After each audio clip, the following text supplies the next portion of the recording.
Lions TV, we are sponsored by Regal Elevators and Lifts Consultants Limited, a company that is owned and operated by a Millwall fan, just like every single one of the sponsors you can see floating in and around my grid. If you are going to do a bit of business, then please keep it in the Millwall family and check out all of our sponsors' website links in the description below. This is your post-match analysis video for Saturday's home game against Hull, a 1-1 draw at the Den, a frustrating day, but in my opinion, still a good start to the season. Just firstly, I'm sorry this video is late. I had a few things going on last week, a funeral, a party, as well as having to train the football team, which I'm now been given the job of manager as by default. But yeah, not really an excuse, and I still always find time to do the videos.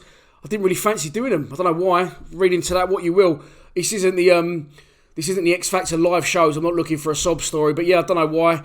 I think the break is needed, and I'm looking forward to the break from it for a couple of weeks, which is unlike me. But the international break is upon us. Maybe it was because we've had a busy summer and 8 games in the first month of August. But that's enough about me. I'm a weirdo. Let's get on to Saturday's game. As I said, a 1-1 draw at the Den against Hull, and the starting 11 that the gaffer picked to start the match. We reverted back to a 4-4-2. It was Bartosz Balkowski in goal, Marlon Romeo right back, Murray Wallace left back, Jake Cooper and Alex Pearce played as a central defence partnership. It was Ryan Leonard and Ben Thompson central midfield, Conor Mahoney on the left. Jed Wallace returned to the side after his 3-match suspension on the right, and up front it was the duo that a lot of us had been craving. It was Tom Bradshaw and Matt Smith.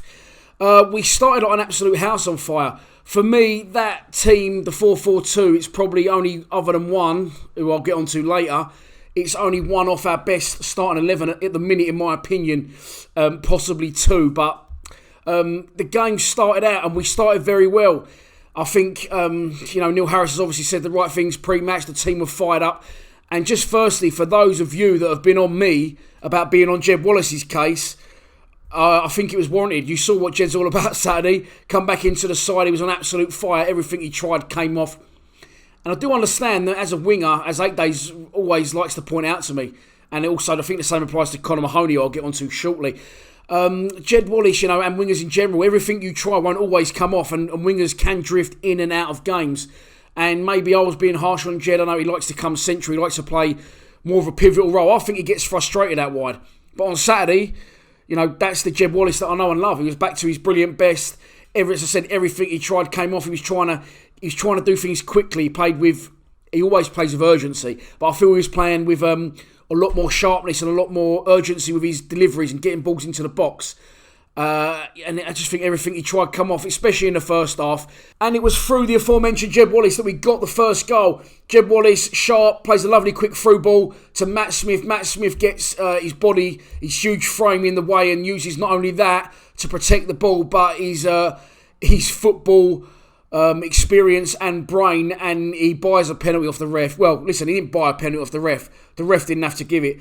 It's never a penalty in a million years. Should never have been given as a penalty, but we're not going to argue about it. We get the penalty with a little bit of a lack of a regular penalty taker at the minute. Sean Williams obviously was that. Before him it was Lee Gregory, but Williams missed his last couple and obviously he wasn't in the starting lineup. So Jed Wallace steps up and smashes it in exactly the same place as he did as when we played Sociedad, but the goalkeeper doesn't get anything on it. He dives the wrong way, and we are 1-0 up inside 7 minutes. It was a brilliant opening 7 or 8, 10 minutes for us. Thought we was doing very well. The side looked confident. They looked full of beans, in front of the home crowd. I just said to Mini-Me, I think it's going to be 3 or 4 today.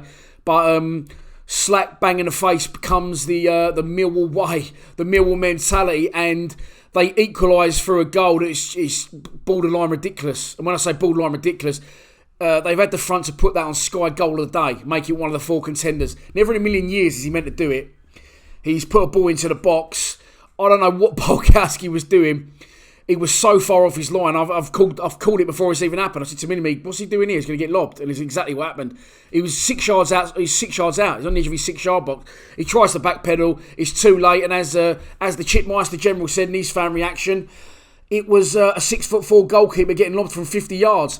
Now, again, for those on me about being on Jordan Archer, Bartosz Balkowski, that's his first strike.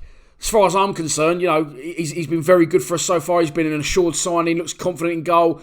He breeds confidence across the back line with his ability and his handling, his distribution, and his commandness. That's not a word. Commanding. He's commanding. He's commanding authority in and around his own penalty area. So no, listen, we ain't gonna put him to the slaughter just yet. He's made one mistake in 8 games. So as far as I'm concerned, that's fine. Players will make mistakes. I do fully understand that footballers will make mistakes in games. I don't think, that everyone's perfect and no one's not going to make mistakes. Of course everyone does. But, with Archer again, it's not just the mistakes, it was the mentality of man put just straight up as soon as he let one through, he's popped it on wrists or his legs, pointing fingers at everyone else. And, again, and people will think this is over dramatic. Jordan Archer made about 30, 40 mistakes over the 3 seasons that he played for us since I started the channel. And Bartosz Bulkowski, that's one. So that's fine. It's going to happen. But what it did Saturday was it absolutely knocked the stuffing out of the team. Completely swayed the momentum towards Hull and knocked the stuffing completely out the side. And we didn't really recover from that. We didn't really recover. I don't know why. I mean, it's hard to put your finger on that. Again, for those pointing to Neil Harris for doing things wrong during the game and negativity, no, not for me. Neil Harris has done the right thing. He sent the team out there in the right frame of mind with good momentum and strong stance from the off. And he can't legislate for a free goal like that. Bulkowski getting lobbed. It just didn't make... it just doesn't make any sense to blame Neil Harris for me in that aspect. Absolutely not. So Hull should have took the lead. Another shot. Bulkowski parries it. He saves it. I don't know if we should hold it or we should try and parry it wide. But he pushes it straight into the path of their number 6, who somehow manages to fucking miss. I don't know. So the team go in at half time. It's 1-1 and it was just a cloud hanging over it after that. And it's weird. I don't know how that can... A goalkeeper, as I've said, could knock the stuffing out of the whole team. They obviously got confidence in Bulkowski. There's obviously not an attitude problem with Bulkowski. He seems very much part of the squad, but the players just didn't seem to recover. After that, we tried to... we banged on the door and we don't really have a lot of ideas. The goal we scored from the penalty spot, Jed Wallace slots a little one through the centre, and I'd like to see more of that. I mean, we're getting balls wide, and here comes a shit sandwich for you. Conor Mahoney is a very young, hot prospect for Millwall. He's going to be a very good player for Millwall, but for the last 2 or 3 games, this is the facts. He hasn't done anything. He hasn't put any good deliveries in, and he's not really been at the races. And that's just a fact. That's not me looking for views. That's not me looking to bury anyone, as people seem to think that I was doing with Jed Wallace. If I wanted to get views on this channel, there's a lot of things I know that could absolutely bury a few people. So it's not the reason. If I think the player's played bad, I'm just saying it because I actually genuinely think he's played bad. It's not because I'm trying to get views or anything like that. And Conor Mahoney hasn't been at the races, and I believe that Neil Harris has said something of the similar nature, that Mahoney, hasn't been up to the standard he would expect. I'll be honest, I haven't really looked at it because I'm fed up with looking at Harris's post-match comments. I've been for a while, so I try to actively avoid looking at your post-match comments because a lot of the time I just think it's shit excuses or beats around the bush of stuff, don't actually give you what you want to hear. So Harris, I believe, as I said, I haven't seen it personally, but he said things about Mahoney that he wasn't at the races. And I think Ben Thompson hasn't really been at the races. Ben Thompson's been playing fine, but I think we need more from Ben Thompson because him and Mahoney and Jed, they're possibly the only 3 that can unlock the door. So I'm not being harsh on those 3. They're still very good players for the club. Jed was good Saturday, but Mahoney for me and Ben Thompson, not so much. Thompson will always work hard, he'll always battle hard. But you're not going to get a 25-yard goal out of Ben Thompson in every game. It's just not going to happen. But we need those 2 to be absolutely firing at their best for us to have any real creativity and defining edge going forward. And I didn't think that Ben Thompson had that Saturday, and I don't think that Mahoney's really been out for the last 3 or 4 games. But hopefully he will come good. I'm sure he will. And as I said, I'm not digging out of players. I just tell you what I see. And from my opinion, that's what I see. I could be talking absolute piffle. Who knows? So I'm not going to go through player ratings of the team. I don't really delve into all that. But I think Marlon Romeo, by the way, has had a good few last 3 or 4 games, and I haven't mentioned that. So well done, Marlon. The back 4 as a whole were fine for me. Obviously, the keepers dropped a clanger. The midfield, I've covered Tomo, I've covered Jed, and I've covered Conor Mahoney. And I haven't left this one till last on purpose, but Ryan Leonard. And I don't want to dig individuals out, honestly, because the worry I've got now, and I'm trying not to be too negative, because the worry I've got is if I say someone's shit, you do get people jumping on that with me. And maybe they agree, maybe they don't. But I don't want people to go after and make it a witch hunt for a player who, maybe not very good in my opinion. Just because I say it, I could be wrong. I'm just a fan. So always remember that I am just a fan, and I don't want other people jumping on my comments and all going after a player and burying a player. And I've seen a lot of it on Twitter the weekend. And let's have it right. We know who I'm all talking about. We're talking about Ryan Leonard. And, I'm not going to say the geezer off because he does try hard.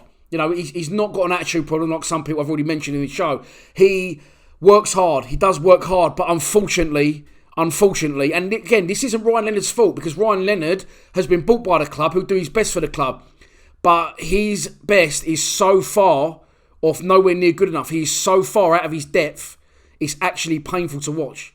And Ryan Leonard's probably a lovely bloke and he tries hard for Millwall. And it's unfair on him because Neil Harris has gone out in the summer and bought 10 new players.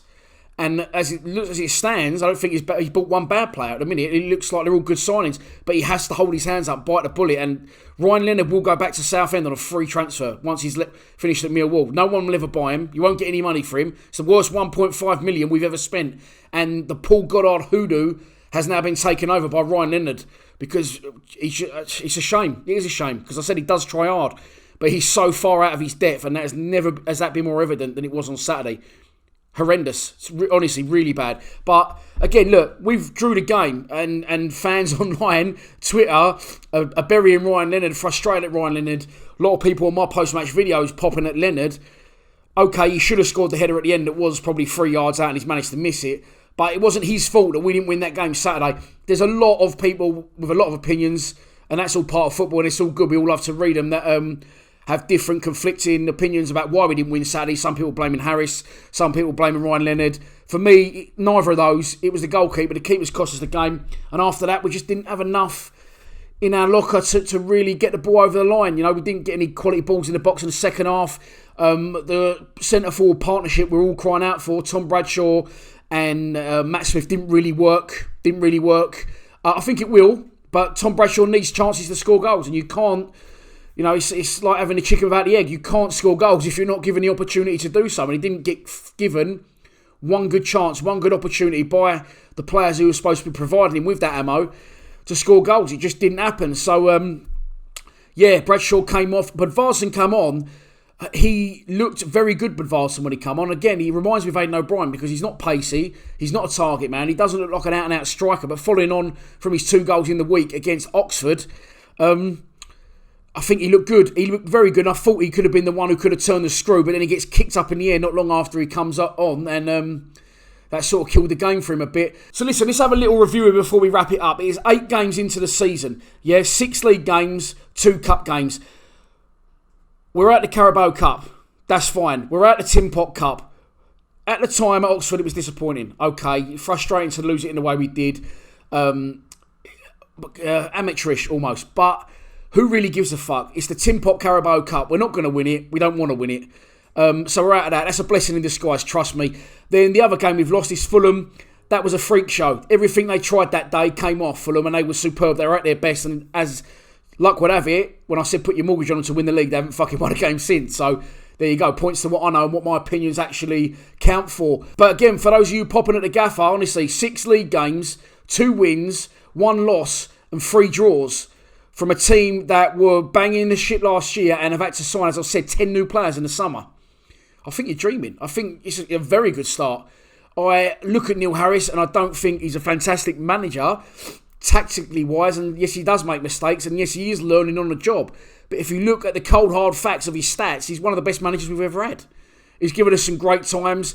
As I said the other day, he sees things not just from a manager's perspective, but from a Millwall fan's perspective. And for those of you going, he's a Liverpool fan, he's Southend, doesn't matter what he is. He's played for our club for long enough to know it inside out. He's our all-time top scorer. He didn't get there by luck. He got there by knowing how to play in a team, and that's why he believes that what he's practicing, he's preaching what he's practiced. He played in a team that went crash bang wallock, stick it on you, and had success, and he knows it works. He knows that formula works. So as I've said, all the new players he's had, we could be rock bottom. It's not easy to get that amount of players to gel as a group, that's his favourite word, and get the togetherness going as quick as he's got them to do it. So for those, again, popping at him, worrying about Oxford, we're at the cup, forget it, it's done. it was a weird freak show. I don't know how we managed to lose the game, but it's done and dusted. It's water under the bridge. The only game we've lost all season in the league is away to Fulham. On top of that, we've had good results at West Brom, Middlesbrough, and the other draw escapes me. Who else did we draw against? Oh, Saturday at home. Yeah, so we've had 3 home games. Okay, unbeaten at home. That's what we need. We need our home form to be superb, and so far this season it has been. You're not going to win every home game. Good victories on the board at home against Preston and Sheffield Wednesday without conceding. And then Saturday, we haven't been our best. We've still got a good point on the board, in my opinion. 3 away games, West Brom, Fulham and Middlesbrough. 3 clubs that should really be there or thereabouts by the end of the season. West Brom, I'm sure, will be. Fulham, I'm convinced will be. Middlesbrough, maybe not so much. But it's been a tough start to the season in difficult conditions. And as far as I'm concerned, for those who are digging a gaffer out and saying that it's not a good start and he needs to go, I just think you're fucking on another planet. Honestly, I think you're on another planet. Right, I'm going to wrap this up there. See you soon. Come on, you Lions.